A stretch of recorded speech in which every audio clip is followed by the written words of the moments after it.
We have a new Boeing 767 for Microsoft Flight Sim. In today's video, I'll be reviewing this payware aircraft for Microsoft Flight Sim available on PC. Hello everyone, it's Brandon here. Welcome back to another video on the Pilot Stud channel. Today, of course, we've got an aircraft review. We will be reviewing the RHD Simulations Boeing 767-300ER for Microsoft Flight Sim. Without further delay, let us get right into it.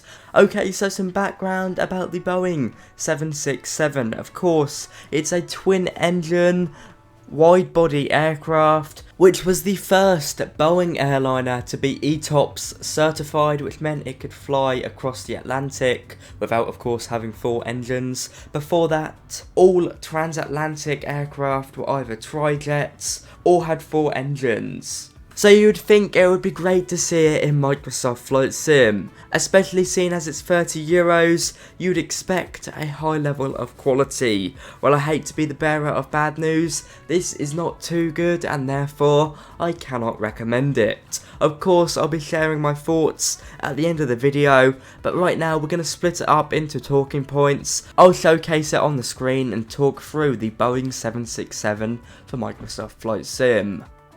Kicking it off with the exterior model, I have to say this is the best bit. It does go somewhat downhill from here. It does look very pretty from the outside. The modelling has been done pretty well. Externally, there was also wing flex modelled, and that's pretty accurate it seems. It's not too exaggerated, so I think that looks quite good.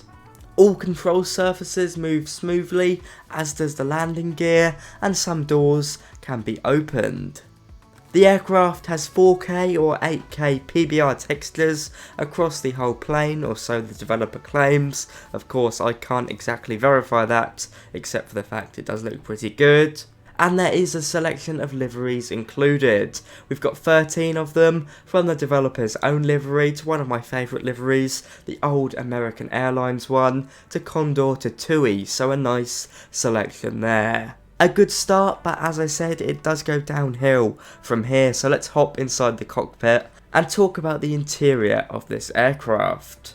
Now, of course, you do just get the 767-300 extended range variant of the Boeing 767, which is the most popular variant of the 767 in real life as of 2014, when production of this aircraft was stopped.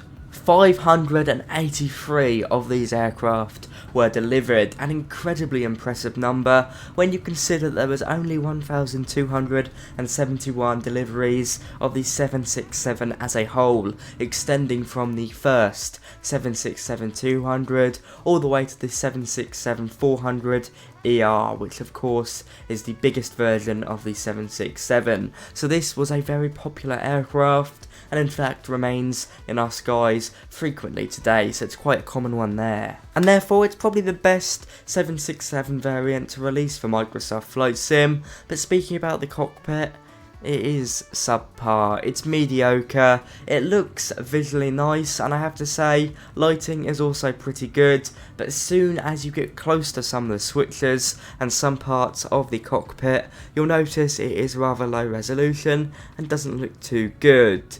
Heading behind the cockpit, there is a cabin. Once again, it looks pretty good. I think it looks acceptable, but resolution in some areas is too low and there is a lot of blurry textures. Of course, the cabin never is a make or break for an aircraft in Microsoft Flight Sim, seeing as 99% of us are concerned about how the aircraft flies. So the cabin here really is a plus. Heading back into the cockpit, and this is the sucker. This is what ruins the aircraft for me. We'll be talking about systems. Now, unlike some other aircraft developers of the same or similar calibre, we're talking about Captain Sim. I give it to RHD Simulations, they have made some effort with systems in the cockpit. It's not a complete port over from the 747. Some systems have been adjusted to reflect how the 767 works in real life. And some additions have been added, such as IRS simulation, at least somewhat anyway. There are custom fuel indicator screens,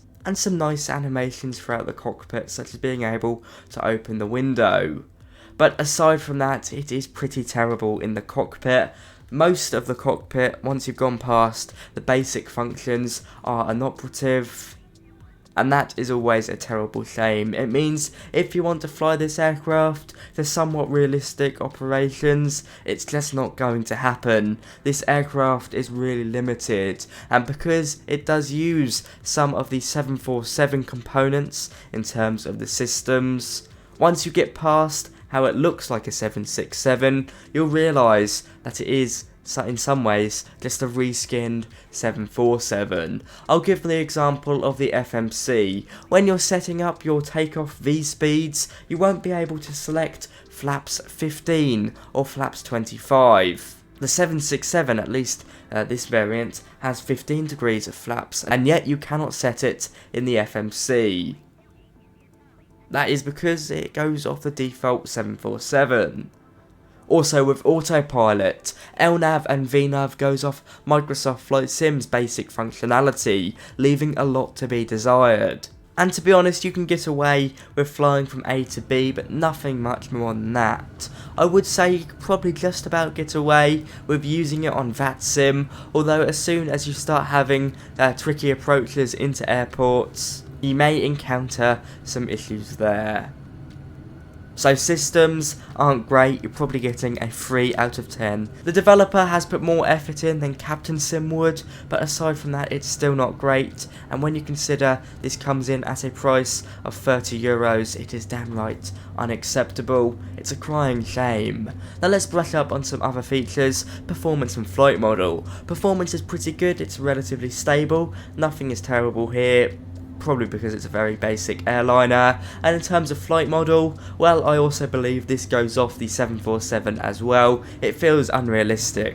Of course, I'm not a 767 or airliner pilot for that matter, so I really have no idea how they should fly in real life, but just going off a sort of gut instinct, you know, this isn't the heaviest aircraft and it flies like a brick. Well, that doesn't feel too good, so I don't think flight model is there, especially on landing. And finally, speaking about sounds, the developer has made somewhat custom sounds, but to me they sound like a looping sound file, and there's also numerous sound bugs, especially in the cockpit, where you won't actually be able to hear any of the annunciators or any of the buttons moving about, due to weird engine noises, once again all sounding like on a loop.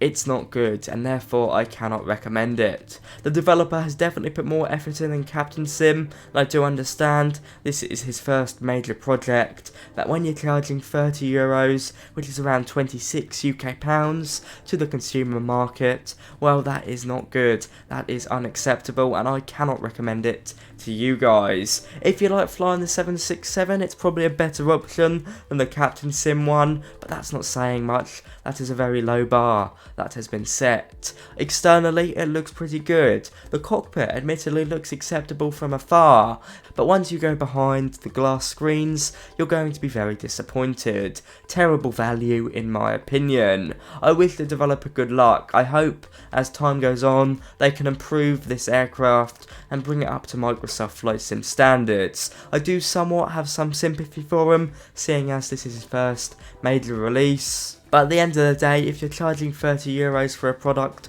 on Microsoft Flight Sim, you would hope there would be a level of quality, and it just seems there is not. On that note, guys, thanks for watching this review. I took the hit, so you didn't have to. I'll see you around. Be sure to like, comment and subscribe if you enjoyed. Of course, these videos aren't exactly cheap. If I'm going around paying for all these aircraft, it very quickly does add up. On that note, guys, have a great one. Bye bye.